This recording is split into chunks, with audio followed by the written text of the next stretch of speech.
He was first elected mayor in 1857 and would go on to be reelected 4 more times, the only person to serve 5 terms in office. Armstrong died mysteriously in 1878 after what's called a sudden bout of cholera. Eliza died 2 years later in 1880, and the couple left no heirs. The home was sold to the Ladies' Union Benevolence Association. Say that 4 times fast. You had trouble saying it 1 time slow. And it became a home for the friendless, accommodating the homeless and distressed. I know a few people like that.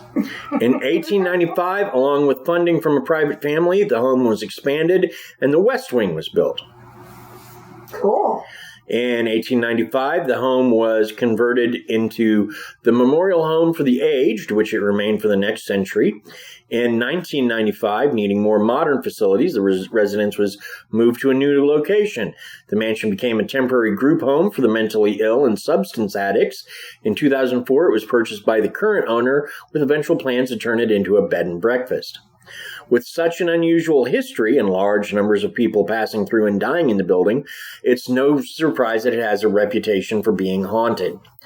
During the initial renovations on the house in the 2010s, numerous contractors and workers had bizarre experiences in the house, which we haven't really talked about that on this program. But if you're in a home that's old and you think it's haunted and you're not sure, do some renovations. Ghosts will show up. Yep. Absolutely. They do not like it when you change things. No, they get really confused. They're just like, why are you touching my house? Don't mess with my stuff. I've been living here a couple 100 years. What are you doing? Sometimes. During the initial renovations in the house in 2010, numerous contractors and workers had bizarre experiences in the house, and it convinced many of them to leave and not come back. They heard disembodied voices, inexplicable footsteps, saw shadow figures, and one came even face-to-face with a full-bodied apparition. In 2017, the house was open for paranormal investigations as the owners searched for answers about the activity. Many believe that the most prominent spirit in the house is Eliza Beatty, who is mostly encountered on the 2nd floor between the east and west wings. She seems to jealously guard entry to the original part of the house, mostly targeted men that she believes is invading her part of the house. Her husband, Armstrong, is also believed to be present. He paces the halls of the east wing and has been heard whistling. The lower portions of the house may contain spirits from another era in the house's history. Spirits of children and adult men have been seen in the kitchen. A man in overalls and a white shirt has been encountered in the basement. And there have been a number of events experienced, like the sound of a piano playing, people being touched, scratched, and grabbed, strange behavior by electrical equipment, and much more. Well, just a few things. Just a few things. Yeah. So those are the big places that everybody agrees that these are the hauntings, this is the haunt, this is what happens here. But St. Joseph is home to many spirits, and in the time I or my family have lived there, we've known dozens of people explaining about the spirits that manifested in their homes.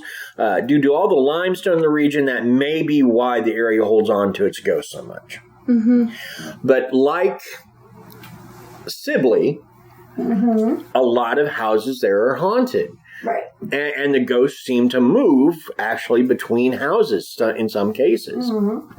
So, and it could be because, the place had a slightly violent past, like any, place growing that rapidly would. It could be that just, the limestone is sort of held on to spirits there. And I don't river. Could be the river, too. So, I don't know. No one knows. But I would say that St. Joseph is a pretty haunted place. And since I am a person that believes in ghosts and ghostly activities, nothing that I've talked about today has dissuaded me as far as, is St. Joe haunted? I absolutely believe it is. Yeah, I think it is. Why wouldn't it be? I mean, well, there you go. If you didn't see the sightings, it wouldn't be haunted. Honey?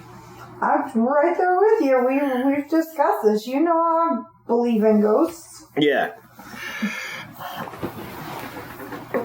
In fact, I have a story.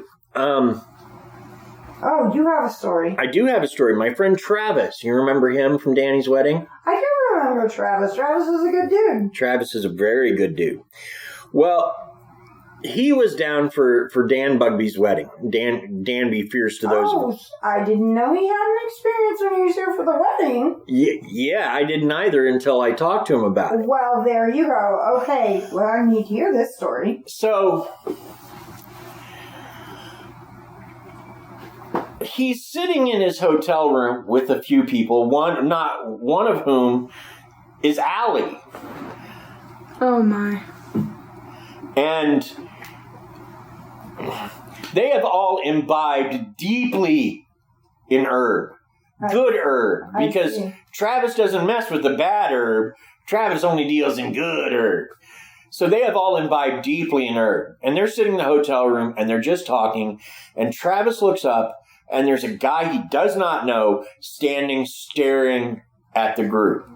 And he just sort of freezes looking at this guy because he doesn't know who he is or why he's there. And everybody else just keeps on talking. And Travis all of a sudden just grabs Heather, I think was closest to him. He just grabs her by the wrist. What do you see there? And he goes to point the guy. Guy's gone. And Heather says nothing and giggles. Oh, that's interesting. So, Travis swears there was somebody there. Unfortunately, I cannot list this story in the story of believable hauntings. Because they were imbibing. Because I don't know where he was, so I can't check it against anything.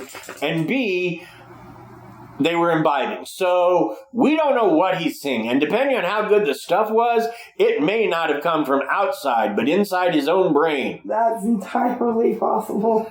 So, and yes, Dan Be Fierce, for those of you that have listened to the episode he's on, and he will be back on in September, he got married in St. Joe. So, yeah. At a fairly old church, yeah. Yeah, But it was beautiful, though. It was beautiful. Mm-hmm. But then again, St. Joseph is home to a lot of beautiful churches. There were some really, really beautiful buildings. We were just there for a service last week. And there is some beautiful architecture there for sure. So, that leads us to the sad, sad end of our show.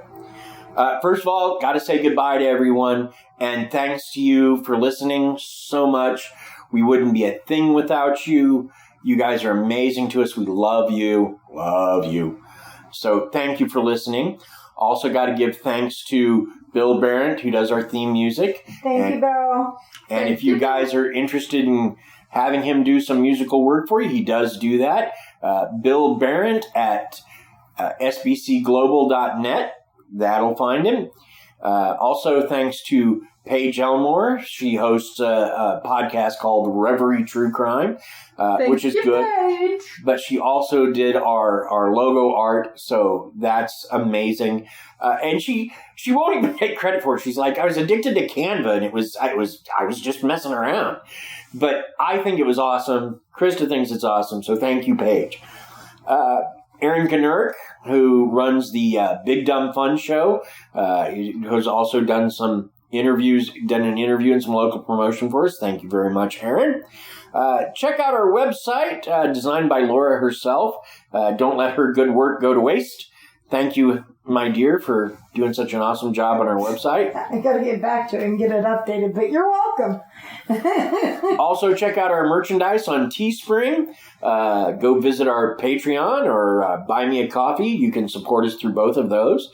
Follow us on Twitter, where you will find Laura at FamPlot Laura Mom. Yes. You can find Krysta at FCrystalline and plot_family for Family Plot. Yes. Got it. I think you got all of it, dear. Yeah. Did you say Facebook group? I haven't got there yet, but I was going to. You can follow us on Instagram, where Krysta is Krysta Cat. Family Plot Krysta Cat. And I'm Boogeyman. You can also follow us on Facebook. We actually had a few new people join the Facebook group this week, one of whom was Jerry Pauley from Hillbilly Horror Stories. Thank you very much, Jerry. Thank you. And I found out Tracy has been a member of the group for a minute, so... Yay! That makes me happy. Yeah, Tracy is amazing. For those of you who do not know or do not listen, Jerry You should. And you should. Jerry and Tracy Pauley are from a show called Hillbilly Horror Stories that is simply amazing. And We love their coffee mugs. We do. And Tracy is just so nice. Like, super nice. She is a beautiful soul. She is. And it doesn't matter if they're talking about Civil War ghosts and they were Army soldiers at one point, she will thank them for their service. Absolutely. Even the Civil War soldiers. Absolutely. So it's just, I love her so much. She is so amazing.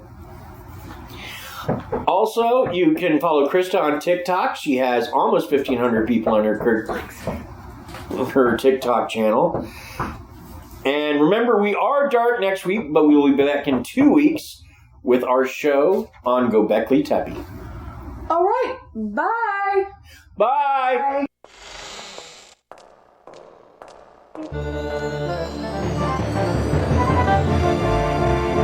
Bye.